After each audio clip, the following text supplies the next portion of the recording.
श्रीपतये नमः। ॐ श्री सरस्वत्यै नमः। ॐ श्री वेदपुरुषाय नमः। ॐ श्री गुरुभ्यो नमः। हरिः ॐ। विष्णु सहस्रनाम स्तोत्रम्।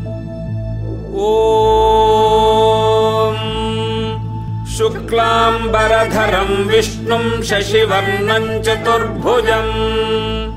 प्रसन्नवदनं ध्यायेत् सर्वविघ्नोपशान्तये। व्यासं वसिष्ठनप्तारं शक्तेः पौत्रमकल्मषम् पराशरात्मजं वन्दे शुकतातन्तपोनिधिम्। व्यासाय विष्णुरूपाय व्यासरूपाय विष्णवे नमो वै ब्रह्मनिधये वासिष्ठाय नमो नमः। अविकाराय शुद्धाय नित्याय परमात्मने सदैकरूपरूपाय विष्णवे सर्वजिष्णवे। यस्य स्मरणमात्रेण जन्म संसारबन्धनात् विमुच्यते नमस्तस्मै विष्णवे प्रभविष्णवे।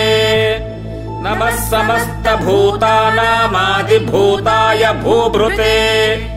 अनेकरूपरूपाय विष्णवे प्रभविष्णवे।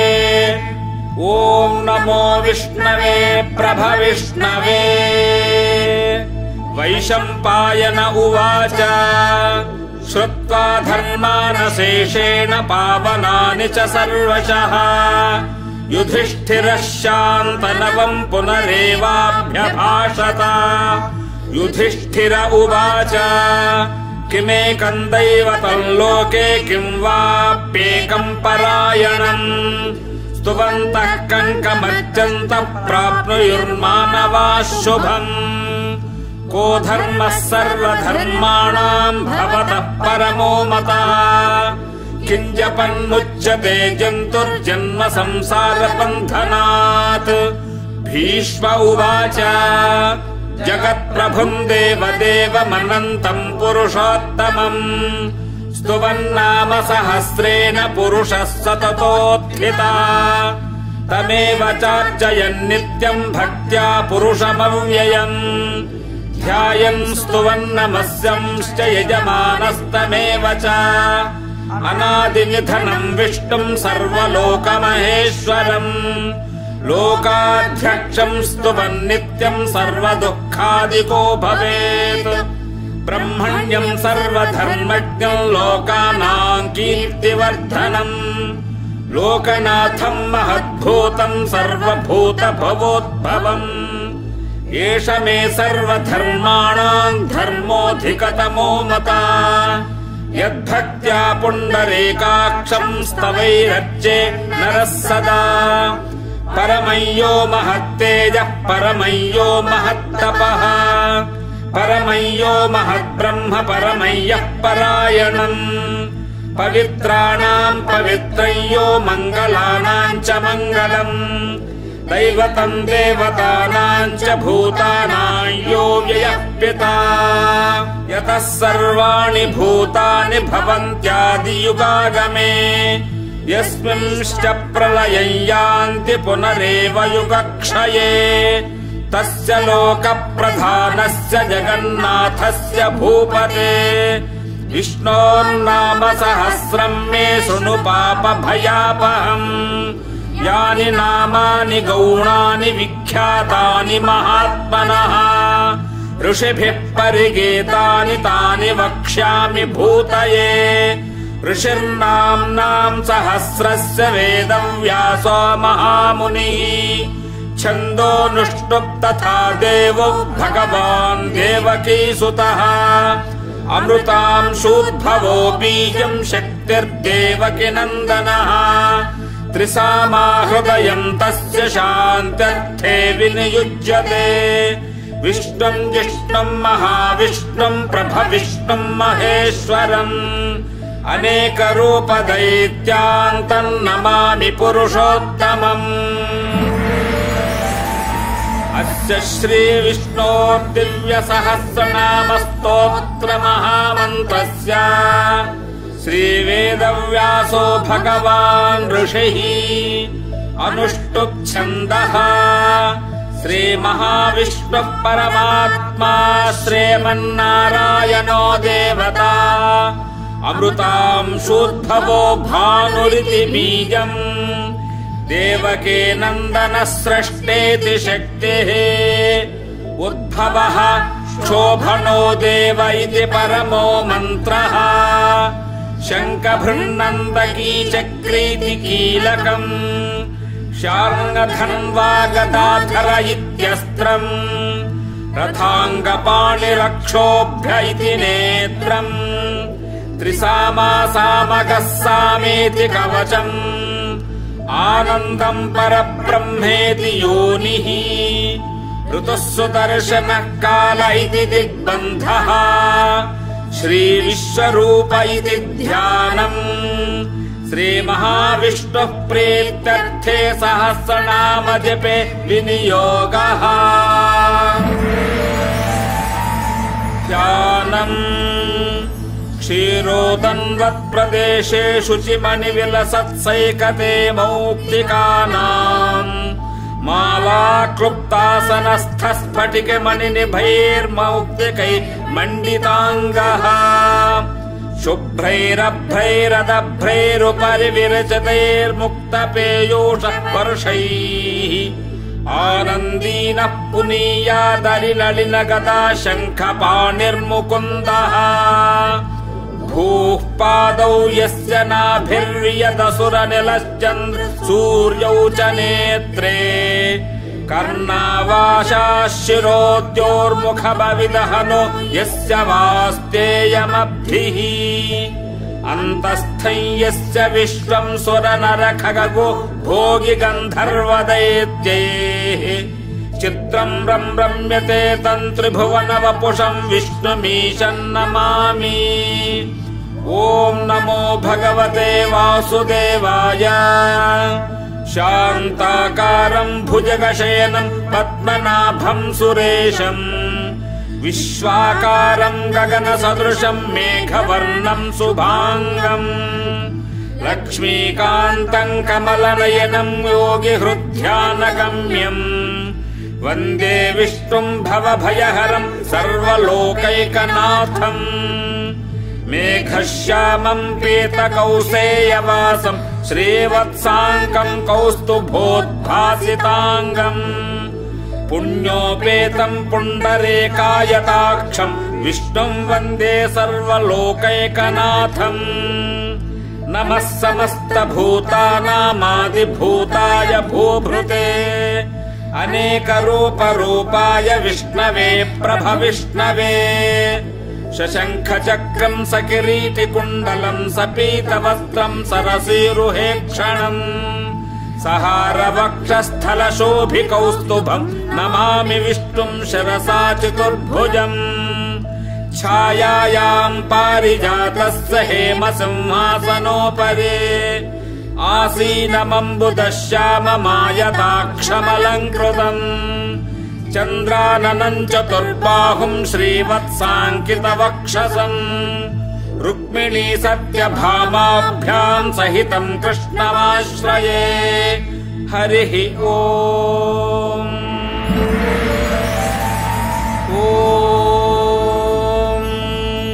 विश्वम् विष्णुर्वषट्कारो भूतभव्यभवत्प्रभुः भूतकृद्भूतभृद्भावो भूतात्मा भूतभावनः भूतात्मा परमात्मा च मुक्तानाम् परमागतिः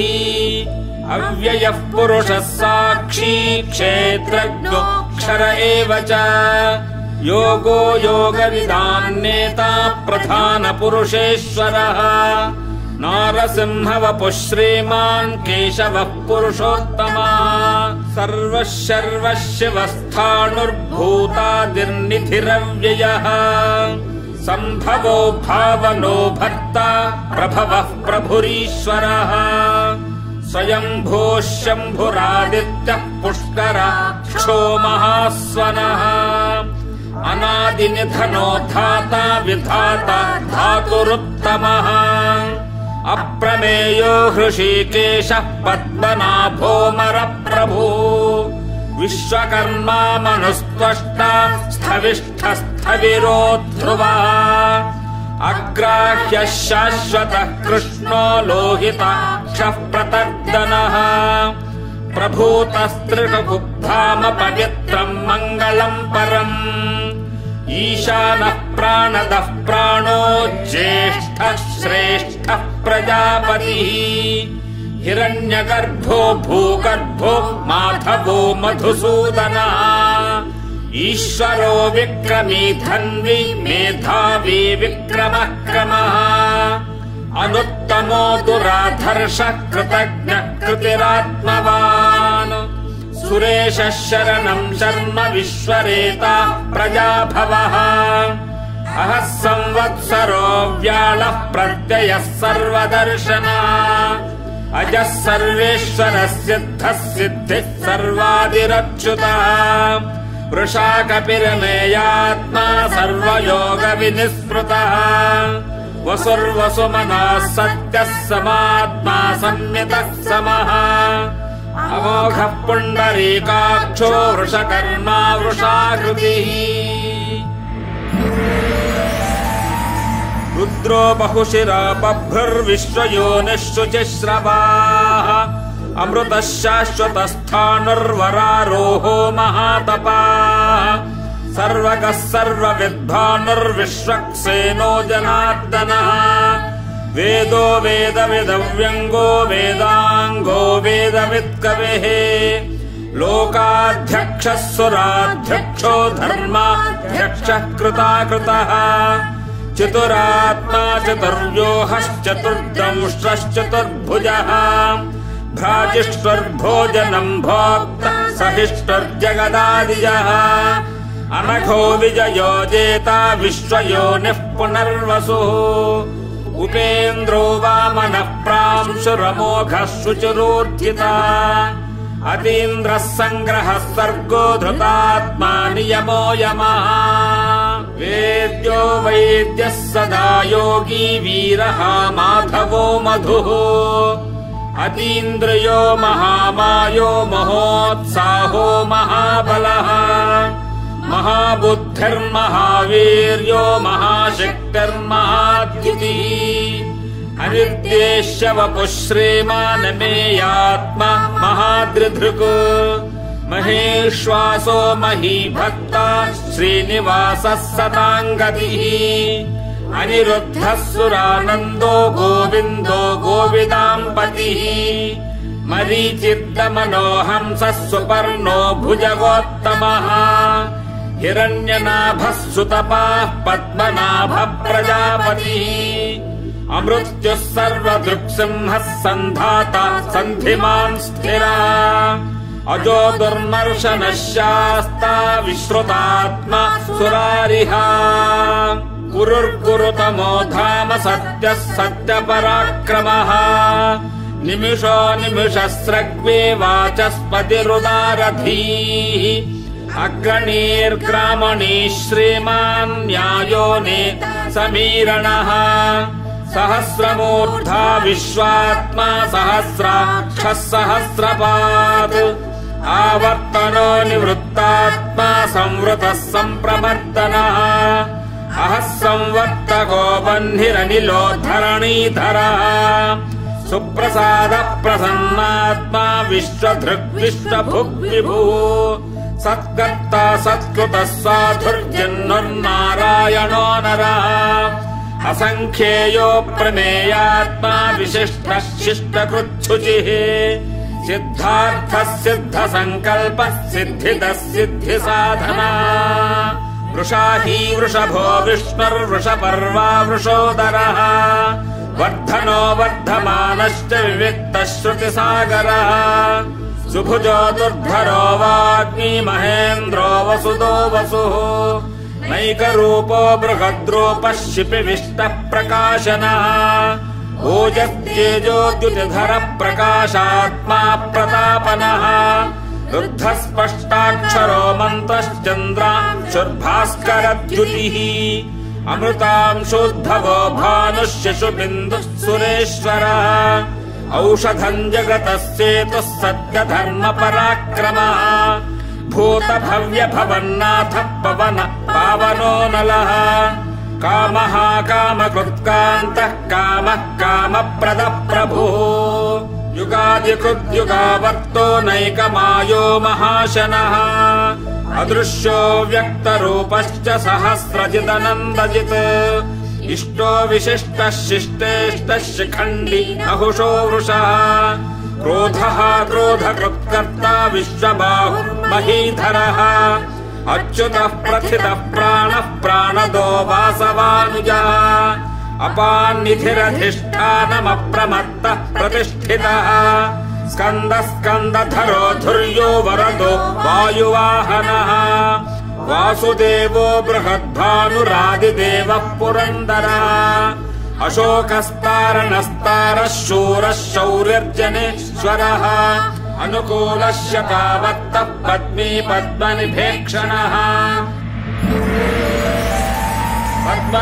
पद्मनाभोरविन्दाक्षः पद्मगर्भः शरीरभृत्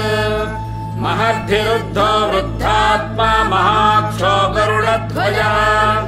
अतुलः शरभो भीमः समयज्ञो हविर्हरिः सर्वलक्षणलक्षण्यो लक्ष्मीवान् समितिञ्जयः विक्षरो रोहितो मार्गो हेतुर्दामोदरः सः महीधरो महाभागो वेगवान् नमिताशनः उद्भवः शोभनो देवः श्रीगर्भः परमेश्वरः करणम् कारणम् कर्ता विकर्ता गहनो गुहः व्यवसायो व्यवस्थानः संस्थानस्थानदो ध्रुवः परद्धिः परमस्पष्टस्तुष्टः पुष्टः शुभेक्षणः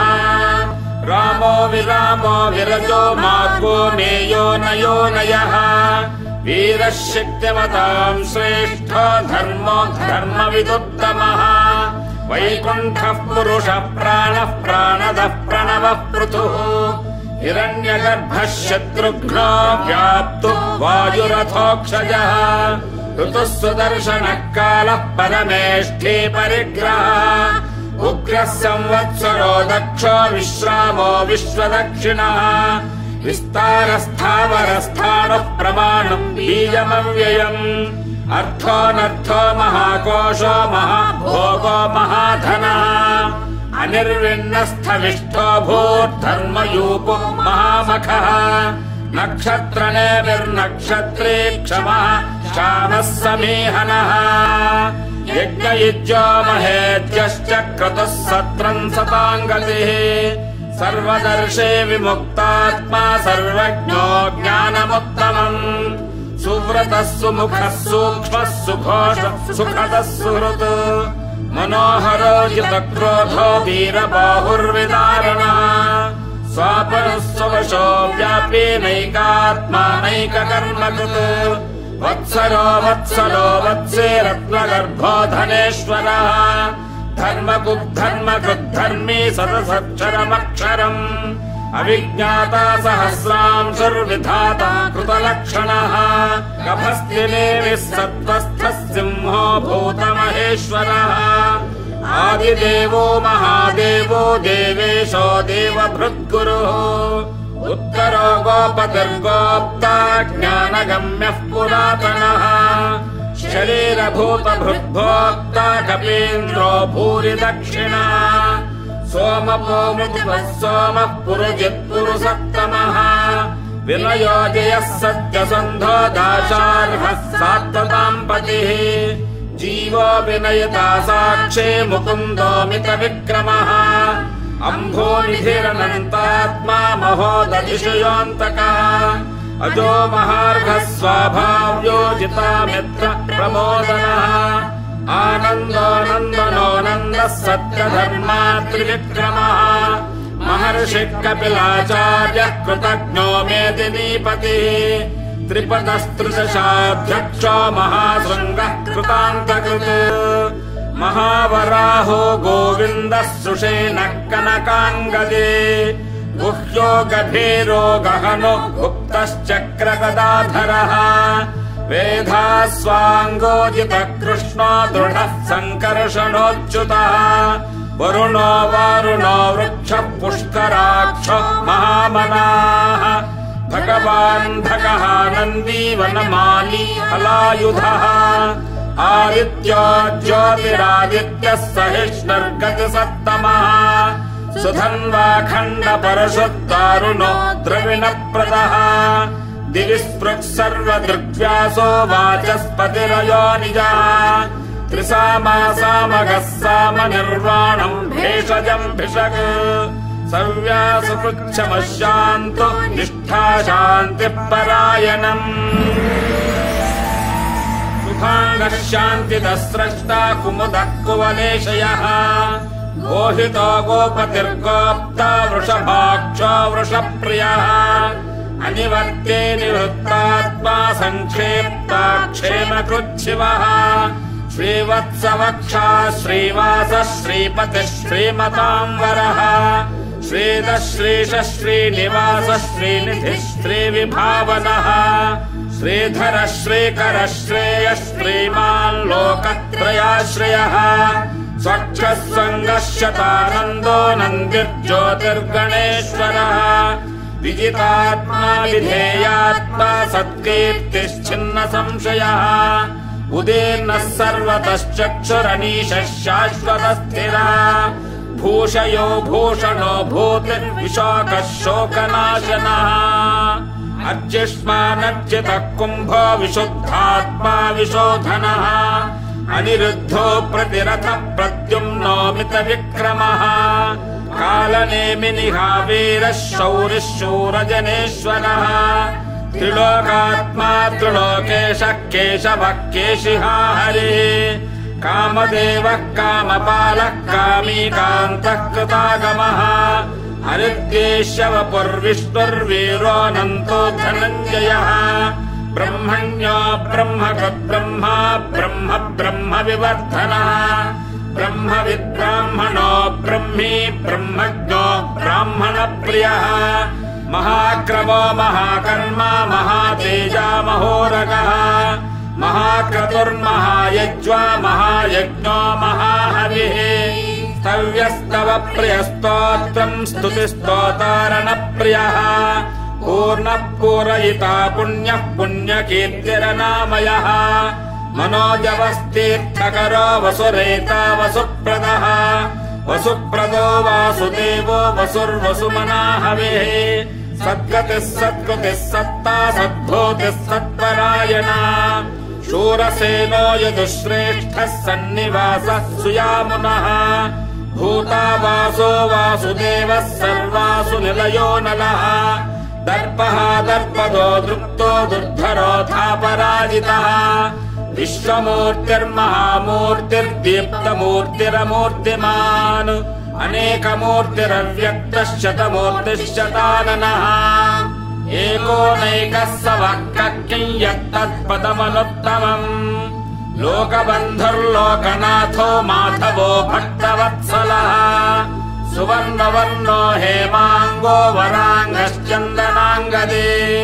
वीरः विषमः शून्यो घृताशीरचलश्चलः अमानीमानुतो मान्यो लोकस्वामी त्रिलोकधृक् सुमेधा मेधजो धन्यः सत्यमेधाधराधरः तेजो वृषोद्युतिधरः सर्वशस्त्रभृताम्बरः प्रग्रहो निग्रहो व्यग्रो नैकशृङ्गो गदाग्रजः चतुर्मूर्तिश्चतुर्बाहुश्चतुर्व्यूहश्चतुर्गदे चतुरात्मा चतुर्भावश्चतुर्वेदविदेकपात् समावर्तो निवृत्तात्मा दुर्जयो दुरतिक्रमः दुर्लभो दुर्गमो दुर्गो दुरावासो दुरारिः शुभाङ्गो लोकसारङ्गः सुतन्तुस्तन्तुवर्धनः इन्द्रकर्मा महाकर्मा कृतकर्मा कृतागमः उद्धवः सुन्दरः सुन्दरत्वलाभः सुलोचनः अर्को वाजसनः शृङ्गे जयन्तः सर्वविजये सुवर्णबिन्दुरक्षाभ्यः सर्वभागीश्वरेश्वरः महाह्रदो महाकर्तो महाभूतो महानिधिः कुमुदः कुन्दरः कुन्दः पर्जन्यः पावनोऽनिलः अमृतांशोऽमृतवपुः सर्वज्ञः सर्वतोमुखः सुलभः सुव्रतः सिद्धः शत्रुजिच्छत्रुतापनः निग्रोधो तुम्बरो श्वत्थश्चाणूरान्ध्रनिषूदनः सहस्राद्यः सप्तजिह्वः सप्तैधाः सप्तवाहनः अमूर्तिरनघोचिन्त्यो भयकृद्भयनाशनः अणुर्बृहत्कृशस्थूलो गुणभुर्निर्गुणो महान् अधृतः स्वधृतः स्वास्य प्राग्वंशो वंशवर्धनः भारभृत्कथितो योगी योगीशः सर्वकामदः आश्रमश्रमणः क्षामः सुपर्णो वायुवाहनः धनुर्धरो धनुर्वेदो दण्डो दमयितादमः अपराजितः सर्वसः नियन्ता नियमो यमः सत्त्ववान् सात्विकः सत्यः सत्यधर्मपरायणः अभिप्रायप्रियार्होर्हः प्रियकृत्प्रीतिवर्धनः विहाय सगतिर्ज्योतिः सुरचिर्हुतभुग्विभो रविर्विरोचनः सूर्यः सविता रविलोचनः अनन्तो हुतभुग्भोक्ता सुखदो नैकदोऽग्रजः अनिर्विण्णः सदा वर्षी लोकाधिष्ठानमद्भुतः सनात्सनातनतमः कपिलः कपिरव्ययः स्वस्तितः स्वस्ति कृत्स्वस्ति स्वस्ति भुक्स्वस्ति दक्षिणः रौद्रः कुण्डले चक्रे विक्रम्योचितशासनः शब्दादिगः शब्दसः शिशिरः शर्वरीकरः अक्रूरः पेशलो दक्षो दक्षिणः क्षमिणाम् वरः विद्वत्तमो वीतभयः पुण्यश्रवणकीर्तनः उत्तारणो दुष्कृतिः पुण्यो दुःस्वप्ननाशनः वीरः रक्षणः सन्तो जीवनः पर्यवस्थितः अनन्तरूपोऽनन्तश्रीर्जितमन्यर्भयापः चतुरस्रो गभीरात्मा विदिशो व्यादिशो दिशः अनादिर्भूर्भवो लक्ष्मीः सुवीरो रुचिराङ्गदः जननो जनजन्मादिर्भीमो भीमपराक्रमः आधारनिलयो धाता पुष्पहासः प्रजागरः ऊर्ध्वगः सत्पथाचारः प्राणदः प्रणवप्पणः प्रमाणम् प्राणनिलयः प्राणभृत् प्राणजीवनः तत्तम् तत्त्वविदेकात्मा जन्म मृत्युजरातिगः भूर्भुवः स्वस्तरुस्तारः सविता प्रपितामहः यज्ञो यज्ञपतिर्यज्वा यज्ञाङ्गो यज्ञवाहनः यज्ञभृत्यज्ञकृत्यज्ञे यज्ञभुग्यज्ञसाधनः यज्ञान्तकृत्यज्ञगुह्यमन्नमन्नाद एव च आत्मयोनिः स्वयम् जातो वैखानः सामगायनः देवके नन्दनः स्रष्टा क्षितीशः पापनाशनः शङ्खभृन्नन्दकी चक्रे शार्ङ्गधन्वा गदाधरः रथाङ्गपाणिरक्षोभ्यः सर्वप्रहरणायुधः सर्वप्रहरणायुधवो नमयिते वनमाले गदेशार्ङ्गी शङ्खी चक्रे च नन्दके श्रीमान्नारायणो विष्णुर्वासुदेवोऽभिरक्षतु वनमाले गदेशार्ङ्गी शङ्खी चक्रे च नन्दके श्रीमान्नारायणो विष्णुर्वासुदेवोऽभिरक्षतु श्रीवासुदेवोऽभिरक्षतु नमयिते इतीदम् कीर्तनीयस्य केशवस्य महात्मनः नाम्नाम् सहस्रम् दिव्यानामशेषेण प्रकीर्तितम् य इदम् शृणुयान् नित्यम् यश्चापि परिकीर्तयेत् नाशुभम् प्राप्नुयात् किञ्चित् सोमुत्रेह च मानवः वेदान्तको ब्राह्मणः स्यात् क्षत्रियो विजये भवेत् वैश्यो धनसमृद्धः स्यात् शूद्रः सुखमवाप्नुयात् धर्मार्थे प्राप्नुयात् धर्ममर्थार्थी चार्थमाप्नुयात् कामानवाप्नुयात् कामी प्रजार्थी प्राप्नुयात् प्रजाम् भक्तिमान् यः सदोत्थाय शुचिस्तद्गतमानसः सहस्रम् वासुदेवस्य नाम्नामेतत् प्रकीर्तयेत् यशः प्राप्नोति विपुलम् ज्ञातिप्राधान्यमेव च अचलाम् श्रियमाप्नोति श्रेयः प्राप्नोत्यनुत्तमम् न भयम् क्वचिदाप्नोति वीर्यम् तेजश्च विन्दते भवत्यरोगोद्युतिमान् बलरूपगुणान्वितः रोगार्तो मुच्यते रोगात् बद्धो मुच्येत बन्धनात् भयान्मुच्येत भीतस्तु मुच्येतापन्न आपदः दुर्गान्यतितरत्याशु पुरुषः पुरुषोत्तमम् स्तुवन्नाम सहस्रेण नित्यम् भक्तिसमन्वितः वासुदेवाश्रयो मर्त्यो वासुदेवपरायणः सर्वपापविशुद्धात्मा याति ब्रह्म सनातनम् न वासुदेव भक्तानामशुभम् विद्यते क्वचित् जन्म मृत्युजरा व्याधि भयम् नैवोपजायते इमम् स्तवमधीयानः श्रद्धा भक्तिसमन्वितः युज्येतात्मसुखक्षान्तिः श्रीधृतिस्मृतिकीर्तिभिः न क्रोधो न च मात्सर्यन्न लोभो नाशुभामतिः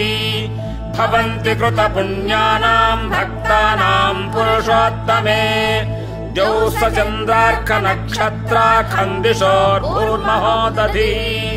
वासुदेवस्य वीर्येण विधृतानि महात्मनः ससुरासुरगन्धर्वम् स यक्षोरगराक्षसम् जगद्वशे वर्ततेदम् कृष्णः स सचराचरम् इन्द्रियाणि मनोबुद्धिः सत्त्वम् तेजो बलम् धृतिः वासुदेवात्मकान्याहुः क्षेत्रम् क्षेत्रज्ञ एव च सर्वागमानामाचारः प्रथमम् परिकल्पते आचारप्रभवो धर्मो धर्मस्य प्रभुरच्युतः ऋषयः पितरो देवा महाभूतानि धातवः जङ्गमम् चेदम् जगन्नारायणोद्भवम् योगो ज्ञानम् तथा साङ्ख्यम् विद्या शिल्पादिकर्म च वेदाः शास्त्राणि विज्ञानमेतत् सर्वम् जनार्दनात् एको विष्णुर्महद्भूतम् पृथग्भूतान्यनेकशः त्रीन्लोकान् व्याप्य भूतात्मा भुङ्क्ति विश्वभुगव्ययः इमम् स्तवम् भगवतो विष्णो व्यासेन कीर्तितम् पठेद्य इच्छेत् पुरुषः श्रेयः प्राप्तुम् सुखानि च विश्वेश्वरमजम् देवम् जगतः प्रभवाप्ययम् भजन्ति ये पुष्कराक्षम् न ते यान्ति पराभवम् न ते यान्ति पराभवम् ॐ नम इति अर्जुन उवाच पद्मपत्र विशालाक्ष पद्मनाभसुरोत्तमा भक्तानामनुरक्तानाम् त्राता भव जनार्दन श्रीभगवानुवाच यो मान्नाम सहस्रेण स्तोतुमिच्छति पाण्डव सोऽहमेकेन श्लोकेन स्तुत एव न संशयः स्तुत एव न संशय ॐ नम इति व्यास उवाच वासनाद्वासुदेवस्य वासितम् भुवनत्रयम् सर्वभूतनिवासोऽसि वासुदेव नमोऽस्तु ते श्रीवासुदेव नमोऽस्तु त ॐ नम इति पार्वत्युवाच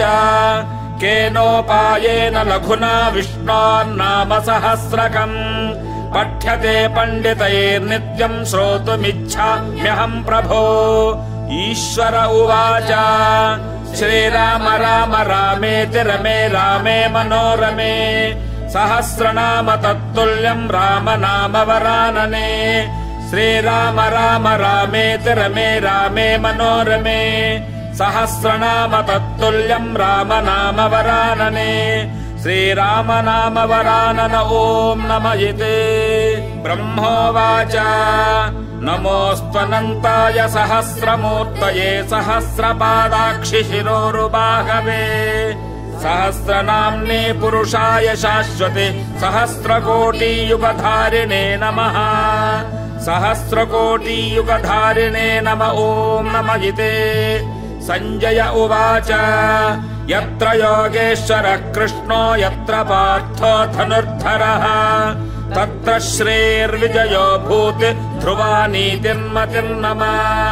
श्रीभगवानुवाच अनन्याश्चिन्तयन्तो मां ये जनाः पर्युपासते तेषाम् नित्याभियुक्तानां योगक्षेमम् वहाम्यहम्